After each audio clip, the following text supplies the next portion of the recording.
बिस्मिल्लाहिर्रहमानिर्रहीम। Dear students, अस्सलाम वालेकुम। आज हम फिर एक नए लेक्चर के साथ आपके सामने हैं। आज हम फर्स्ट ईयर फ़िज़िक्स का लेक्चर या ए लेवल का जो फ़िज़िकल क्वांटिटीज़ हैं उनके डायमेंशन से रिलेटेड जो लेक्चर है उसको आज हम डिस्कस करने जा रहे हैं। तो आगे जाने से पहले एक बार फिर आपसे रिक्वेस्ट है, आपने अगर हमारा चैनल सब्सक्राइब नहीं किया तो सब्सक्राइब कीजिए और साथ में दिए गए बेल आइकन को ज़रूर प्रेस कीजिए ताकि हमारी वीडियोस आप तक वक्तन फ़वक्तन पहुंचती रहें। तो आइए अपना लेक्चर स्टार्ट करते हैं।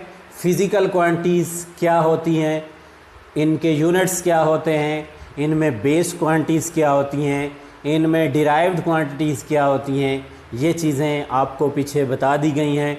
अगर आपने अभी वो लेक्चर्स नहीं देखे हैं तो वो लेक्चर ज़रूर देख लीजिए, क्योंकि आपको इसमें आगे जाके बहुत ज़्यादा उनकी ज़रूरत पड़ने वाली है। तो फ़िज़िकल क्वांटिटीज़ की जो डायमेंशन है उसको डिफ़ाइन किया जाता है expression of a physical quantity in the form of symbols written in square brackets. जब किसी फ़िज़िकल क्वांटिटी को स्क्वायर ब्रैकेट्स में लिखा जाता है एक ख़ास सिंबल्स की शक्ल में, तो उसको कहा जाता है डायमेंशन। जैसा कि आपको नज़र आ रहा है dimension, for example dimension of length लिखना होगा तो इसके लिए कैपिटल एल यूज़ करके उसको स्क्वायर ब्रैकेट्स के अंदर लिख दिया गया है। तो ये डायमेंशन लिखने का तरीक़ेकार होता है। Dimensions of some base quantities और सम फंडामेंटल क्वांटिटीज़, जो आपकी फंडामेंटल्स क्वांटिटी है उनके डायमेंशंस दिखाए गए हैं। इसमें आपको जो ज़रूरत पड़ने वाली है सबसे ज़्यादा वो टाइम के लिए कैपिटल टी जो हम यूज़ करते हैं, मैस के लिए कैपिटल एम यूज़ करते हैं, लेंथ के लिए जो है हम कैपिटल एल यूज़ करते हैं। इनको आगे जाके हम यूज़ करेंगे।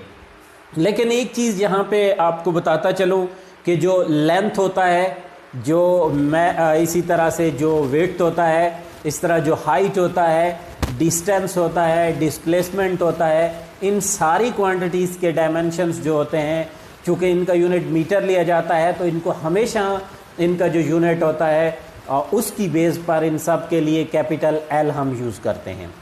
तो आपने भी हमेशा याद रखना है कि कैपिटल एल ही इसके लिए यूज़ करना है। इसीलिए एग्जाम्पलरी केस पे के लिए सबसे पहले मैंने डेरिवेशन की है डायमेंशंस ऑफ डिफरेंट क्वांटिटीज़ में। सबसे पहली जो मेरी डायमेंशंस की डेरिवेशन है वो है जनाब इसके अंदर वॉल्यूम की डायमेंशंस। वॉल्यूम होता है आपके पास लेंथ, ब्रेथ और हाइट का प्रोडक्ट। तो लेंथ के लिए भी कैपिटल एल, विड्थ के लिए भी कैपिटल एल और हाइट के लिए भी कैपिटल एल यूज़ करेंगे तो आपकी जो डायमेंशंस आएंगी इसके अंदर वो आएंगी एल क्यूब, जो कि आपको यहाँ पे दिखाया गया है। आप देख सकते हैं स्क्रीन पे आपको नज़र आ रहा है, साइड पे नज़र आ रहा है। तो ये सारी की सारी इसकी डायमेंशंस ऑफ वॉल्यूम होती हैं।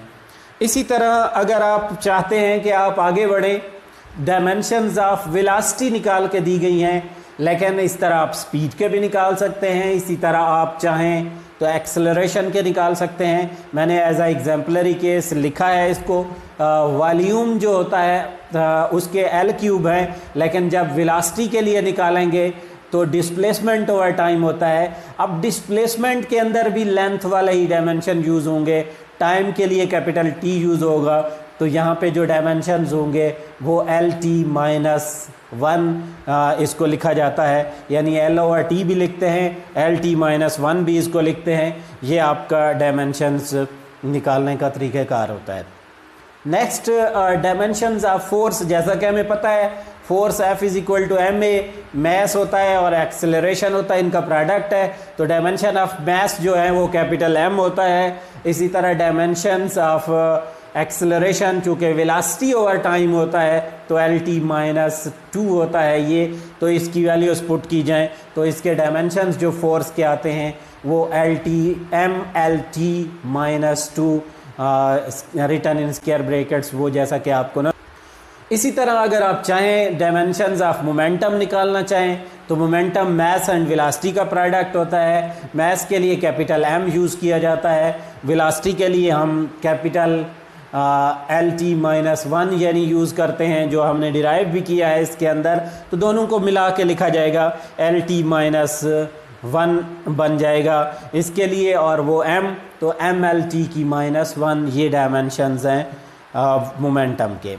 नेक्स्ट वर्क के डायमेंशंस हैं फोर्स और डिस्प्लेसमेंट का प्रोडक्ट होता है। फोर्स के डायमेंशन mlt की -2 और डिस्प्लेसमेंट के लिए कैपिटल L, तो इसका जो डायमेंशंस बनते हैं वो बनते हैं ml स्क्वायर t -2, ये इसकी डायमेंशंस होंगी। नेक्स्ट फेज में हम पावर को डिराइव कर लेते हैं।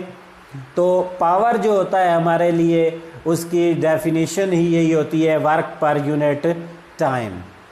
तो वर्क के डायमेंशंस की वैल्यू पुट की है जैसा नज़र आ रहा है आपको, और साथ में हमने वैल्यू पुट की है इसकी जो कि टाइम की डायमेंशंस हैं, इनको जब सिंप्लीफाई किया तो ये आ जाता है आपके पास ml की पावर 2 t⁻³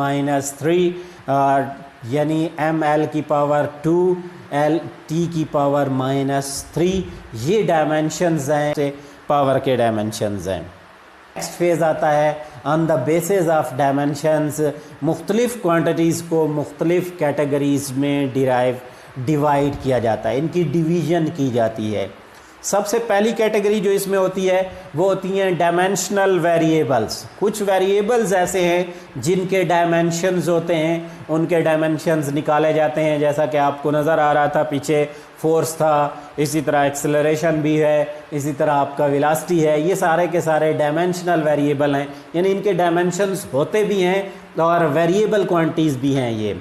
दूसरी कैटेगरी है डायमेंशनल कांस्टेंट्स, जैसा कि ग्रेविटेशनल कांस्टेंट है, जैसा कि कूलम्स कांस्टेंट है, जैसा कि आपके पास इसी तरह प्लैंक्स कांस्टेंट है। ये सारे के सारे कांस्टेंट्स ऐसे कांस्टेंट्स हैं जिनके डायमेंशंस होते हैं, यूनिट्स भी होते हैं, लेकिन अलबत्ता ये कांस्टेंट्स होते हैं, डायमेंशनल कांस्टेंट्स इनको कहा जाता है। अब ये कैटेगरी, तीसरी कैटेगरी है डायमेंशन लेस वेरिएबल। कुछ वेरिएबल्स ऐसे होते हैं जिनकी डायमेंशंस ही नहीं होती, जैसा कि आपके पास प्लेन एंगल है, सप्लीमेंट्री क्वांटिटीज़ में आपने इसको डिस्कस किया हुआ है, सॉलिड एंगल है, और तीसरा स्ट्रेन, अगर आपको पता हो नहीं तो आप देख सकते हैं, आपको स्ट्रेन जो होता है वो होता है change in length over length, change in volume over volume, होती वेरिएबल क्वांटिटी है, लेकिन इसके जो डायमेंशंस होते हैं ये बिल्कुल यानी आप कह सकते हैं कि इसके डायमेंशंस नहीं लिखे जाते, डायमेंशन लेस क्वांटिटी होती है। और कुछ कांस्टेंट्स ऐसे हैं जो डायमेंशन लेस कांस्टेंट कंसिडर होते हैं। डायमेंशन लेस कांस्टेंट यानी वो कांस्टेंट जिसके डायमेंशंस नहीं होते हैं। ये सिंपल नंबर हो गए जो हमारी काउंटिंग है 1 से लेकर अप टू इन्फिनिटी, इनकी डायमेंशंस नहीं होती हैं। लेकिन इसी तरह कुछ कांस्टेंट हैं जैसे पाई, कोई डायमेंशंस नहीं यूज़ करते क्योंकि यूनिट्स नहीं होते। इस तरह एक्सपोनेंट में ई जो होता है, जो कि मैथमेटिकल फॉर्म में हम यूज़ करते हैं बाज़ जगहों पे, उसके भी कोई डायमेंशंस नहीं होते हैं। तो ये हो गए हमारे पास डायमेंशन लेस क्वांटिटीज़ जो कि आपके पास यानी डायमेंशन लेस कांस्टेंट्स हैं, इनका कोई डायमेंशन नहीं होता है। अलबत्ता ये कांस्टेंट होते हैं, ऐसे कांस्टेंट होते हैं जिनको हम वक्तन फ़वक्तन अपने प्रैक्टिकल लाइफ के अंदर यूज़ कर रहे होते हैं। डायमेंशंस के नेक्स्ट यूजेस हैं, इनको कहाँ कहाँ यूज़ किया जाता है। डायमेंशन 2 जगहों पे मेनली यूज़ किए जाते हैं। सबसे पहला जो आपको नज़र आ रहा है, एक तो ये homogeneity of equation, correctiveness of equation check करने के लिए यूज़ करते हैं, और दूसरा इनको जो यूज़ किया जाता है वो फार्मूला, फिज़िकल क्वांटिटी का फार्मूला डिराइव करने के लिए यूज़ किया जाता है। तो आइए देखते हैं कि इनको हम, अगर हमें यूज़ करना हो to check homogeneity of equation, तो हम कैसे यूज़ करते हैं। Checking the homogeneity of equation के लिए हमें गिवन है सेकंड इक्वेशन ऑफ मोशन हमारे सामने है, S = VIT + 1/2 AT²। इसके अंदर आपको कहा जाता है कि आप इसको डायमेंशनली कंसिस्टेंट प्रूव करें। प्रूव करने के लिए 2 स्टेप लिए जाते हैं। सबसे पहले बेटा इसमें आपने लेफ़्ट हैंड साइड लेनी है, लेफ़्ट हैंड साइड लें, उसके डायमेंशंस निकालें, जैसा कि आपको डिस्प्लेसमेंट के या S के जो डिस्टेंस है या डिस्प्लेसमेंट, इसके डायमेंशन मैंने निकाले हैं, वो है कैपिटल L। फिर मैंने राइट हैंड साइड ली है VIT + 1/2 AT²। वी आई के डायमेंशन अलग लिखे हैं, टी के डायमेंशन अलग अलग लिखे हैं, प्लस 1/2 को बाहर लिखा है, ए के डायमेंशन लिखे हैं, टी के डायमेंशन लिखे हैं, और फिर इन सारों के डायमेंशंस की वैल्यू पुट करें तो एक्सेलरेशन, वेलोसिटी, टाइम ये सारे पुट किए तो मेरे पास जो वेलोसिटी के वी आई के वो LT-1 था, टाइम के लिए t था, इसी तरह एक्सेलरेशन के लिए LT-2 था, टाइम के लिए t था, t स्क्वायर होने की वजह से उस पर स्क्वायर आया। जब इनको सिंप्लीफाई किया तो आपने देखा ये भी L + 1/2L आ गया। इसमें कांस्टेंट को जो साथ में आ रहा है उसको नहीं देखा जाता है, अलबत्ता जो आपके डायमेंशंस होते हैं। तो यहाँ आप देख सकते हैं राइट हैंड साइड के अंदर इक्वेशन A ऊपर दी थी, राइट हैंड साइड के लिए मैंने इक्वेशन B दी है, तो इक्वेशन B के अंदर देखें left hand side right hand side के इक्वल है, तो ये इक्वेशन डायमेंशनली consistent है। So to prove an equation dimensionally consistent, its dimensions on left hand side must be equal to dimensions on right hand side। आखिरी चीज़ है physical quantity का, किसी भी फिज़िकल क्वांटिटी का फार्मूला डिराइव कर सकते हैं आप डायमेंशन एनालिसिस से। ये कैसे किया जाता है, कैसे होता है, इसके लिए मैंने यहाँ स्टेप्स लिखे हैं। ये स्टेप्स अपने जहन में बिठा लें, कंसेप्ट बना लें, फिर आप हमेशा के लिए सबसे पहले आपने क्या करना है, जो फिज़िकल क्वांटिटी जिसको डिराइव करना है और जिन जिन पे वो डिपेंड कर रही है उनके सैम्बल ले लें।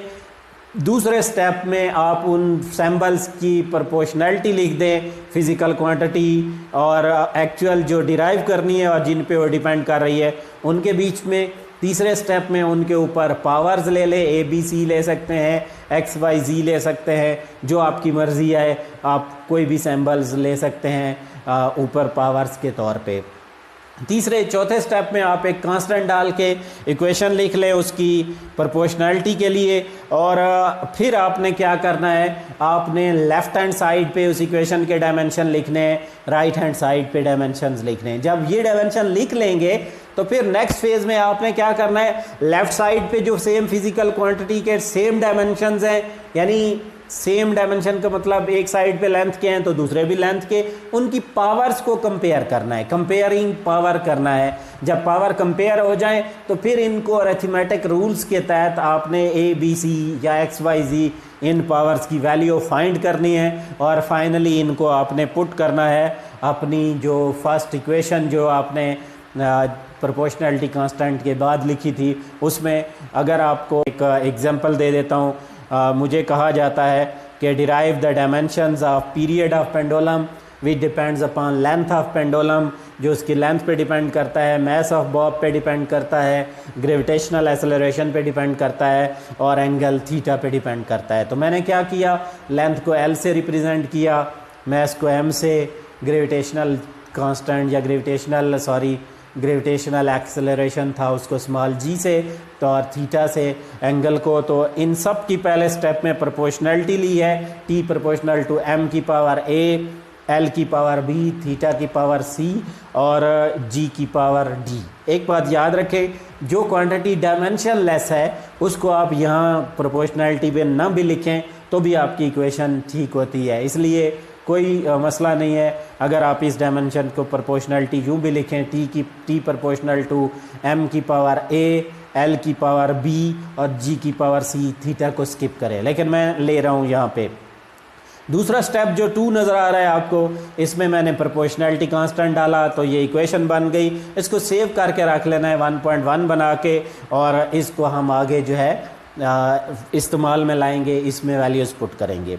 थर्ड स्टेप में हमने क्या किया है, थर्ड स्टेप में हमने लेफ़्ट हैंड साइड पे डायमेंशन लिखी हैं और राइट पे। लेफ़्ट हैंड साइड पे कैपिटल T था टाइम के लिए, इस तरह लेंथ के लिए, मास के लिए कैपिटल M की पावर A, फिर L की पावर B, थीटा के लिए यहाँ लिखा गया L की पावर +1, L की पावर -1।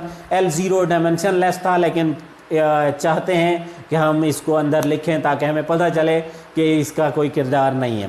और आखिरी जो है आपने एक्सेलरेशन के लिए लिखा LT-2 और उसकी पावर आपने D लिख दी।